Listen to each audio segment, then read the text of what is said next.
മധുര നാരങ്ങയിൽ ഇനി ഓർമ്മയിൽ സൂക്ഷിക്കാൻ. നിന്നെ കൊണ്ട് പറ്റില്ല എന്ന് പറയുന്നവരുടെ മുകളിലൂടെ പറന്നുയരുക, ഒരു ഫീനിക്സ് പക്ഷി പോലെ. ഇത് ഓർമ്മയിൽ സൂക്ഷിക്കാനാണ് കേട്ടോ. അതായത് ഫീനിക്സ് പക്ഷി, ചാരത്തിൽ നിന്നും ഉയർത്തെഴുന്നേറ്റ് പറക്കാൻ കഴിവുള്ള ഫീനിക്സ് പക്ഷിയാകണം നമ്മളിൽ ഓരോരുത്തരുമെന്ന് ഞാൻ പറയും. അതായത് നമ്മുടെ ജീവിതം ഇങ്ങനെ മുന്നോട്ട് പോയിക്കൊണ്ടിരിക്കുന്ന സമയത്ത് നമുക്ക് ഒരുപാട് കാര്യങ്ങൾ നേടിയെടുക്കാനുണ്ട്, അല്ലേ? നമ്മുടെ ലക്ഷ്യത്തിലേക്കുള്ള യാത്രയിലാണ് നമ്മളെല്ലാവരും. ഇനി അങ്ങനെ അല്ലാത്തവരുണ്ടെങ്കിൽ ലക്ഷ്യത്തിലേക്ക് യാത്ര ചെയ്യണം. ഒരു ലക്ഷ്യവും ഇല്ലാത്തൊരു ജീവിതത്തെക്കുറിച്ച് എനിക്ക് സങ്കല്പിക്കാൻ സാധ്യമല്ല. നിങ്ങൾക്ക് സാധ്യമാണോ? നെവർ. അങ്ങനെ ഒരു ജീവിതം നമുക്ക് ആർക്കും വേണ്ട എന്ന് ആദ്യം ഉറപ്പിക്കുക. അതായത് നമ്മുടെ ലക്ഷ്യസ്ഥാനത്തിന് വേണ്ടിയിട്ട് ഓടിക്കൊണ്ടിരിക്കുമ്പോൾ പല കുറ്റങ്ങളും പല പരിഹാസങ്ങളും പലരും നമ്മളെ കളിയാക്കിയിരിക്കാം. കഴിഞ്ഞ ദിവസം ഞാൻ പറഞ്ഞ കാര്യമാണ്, അല്ലേ? സോ ഈ പരിഹസിക്കുന്നവരുടെ മുകളിലൂടെ, അവരുടെ തലയ്ക്ക് മുകളിലൂടെ പറന്നുയരാൻ നമ്മളെ കൊണ്ട് സാധിക്കണം. ഒരു ഫീനിക്സ് പക്ഷിയെ പോലെയോ അല്ലെങ്കിൽ ഒരു പരുന്തിനെ പോലെയോ ഒക്കെ ഒന്ന് ആലോചിച്ച് നോക്കിയേ.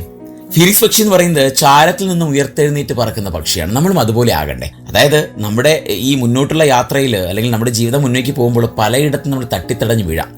ആ വീഴ്ചയിൽ നിന്നും നമുക്ക് ഉയർത്തെഴുന്നേറ്റ് പറക്കാൻ സാധിച്ചാൽ മാത്രമേ വിജയങ്ങൾ നേടാൻ സാധ്യമാവുകയുള്ളൂ. ഒരു വിജയം എന്ന് പറയുന്നത് ഇന്ന് പരിശ്രമിക്കാനിറങ്ങി നാളെ ലഭിക്കുന്നതല്ല. ഇന്ന് പരിശ്രമിച്ച് നാളെ കിട്ടില്ല, മറ്റന്നാൾ കിട്ടില്ല, അതിൻ്റെ പിറ്റൊന്നും കിട്ടില്ല. ഒരുപാട് റൗണ്ട് നമ്മൾ പരിശ്രമിക്കേണ്ടി വരും. സോ ഒരുപാട് റൗണ്ട് പരിശ്രമിക്കുമ്പോൾ നമ്മുടെ പരിശ്രമം, നമ്മുടെ കഠിനാധ്വാനം എന്ന് പറയുന്നത് ഏറ്റവും ഫലവത്തായ ഒന്നാണെങ്കിൽ, അതിൽ പരിശുദ്ധത മാത്രമേ ഉള്ളൂ എന്നുണ്ടെങ്കിൽ തീർച്ചയായിട്ടും നിങ്ങൾ ആ ഉദ്യമത്തിൽ വിജയിച്ചിരിക്കും. ഞാനൊക്കെ അതിൻ്റെ ബെറ്റർ എക്സാമ്പിളാണ് കേട്ടോ. ഒരു കാര്യം നേടിയെടുക്കാൻ നമ്മൾ അതിൽ നേടിയെടുത്തേ മതിയാവുകയുള്ളൂ എന്ന് ഉറപ്പിച്ചിറങ്ങിയാൽ ഈ ലോകം നമ്മളോടൊപ്പം കൂട്ടുനിൽക്കും. ഏത് ദൈവങ്ങളും നമ്മളോടൊപ്പം കൂട്ടുനിൽക്കും. അവർ പറയും, ഹാർഡ് വർക്ക് ചെയ്യൂ, നിനക്കുള്ളത് ഞങ്ങൾ തന്നിരിക്കും, ഞങ്ങൾ കൂടെ ഉണ്ടാകുമെന്ന്. സോ എനിക്ക് എൻ്റെ പ്രിയപ്പെട്ടവരോട് അത് തന്നെയാണ് പറയാനുള്ളത്.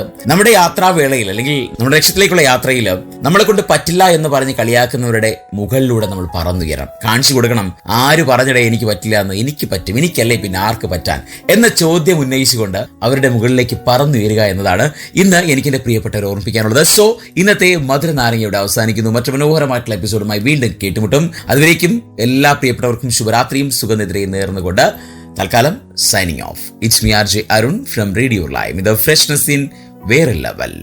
കേൾക്കൂ റേഡിയോ ലൈവിൽ മധുര നാരങ്ങ തിങ്കൾ മുതൽ വ്യാഴം വരെ വൈകിട്ട് 5 മണി മുതൽ 7 മണി വരെ RJ അരുണിനൊപ്പം. റേഡിയോ ലൈവ് UK മലയാളികളുടെ പ്രിയപ്പെട്ട റേഡിയോ സ്റ്റേഷൻ. ഇത് ഫ്രഷ്നെസ് ഇൻ വേറെ ലെവൽ.